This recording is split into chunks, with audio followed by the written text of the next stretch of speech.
गोली बम धमाका हुआ है, सारा पब्लिक भाग हुआ है। गोली बम धमाका हुआ है, सारा पब्लिक भाग हुआ है। इधर खड़ा हूँ मैं भारत माँ का शान ओ साहेब, इधर खड़ा हूँ मैं भारत माँ का शान ओ साहेब। हम झुकने न देंगे हिंद का निशान ओ साहेब, हम झुकने न देंगे हिंद का निशान ओ साहेब।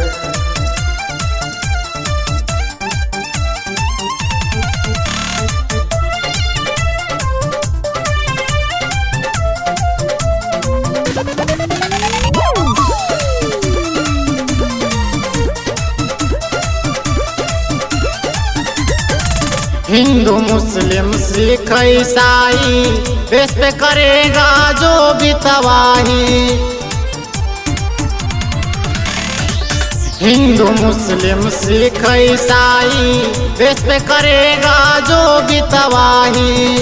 उसे सीना में गोली देंगे ताने ओ साहेब, हम झुकने न देंगे हिंद का निशान ओ साहेब, हम झुकने न देंगे हिंद का निशान ओ साहेब।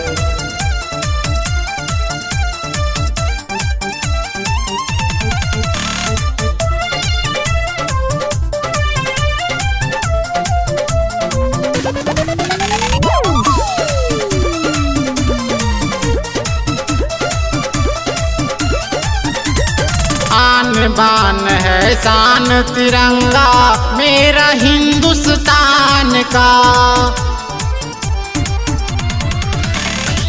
गोली बम से नहीं डरूंगा, बात है सम्मान का।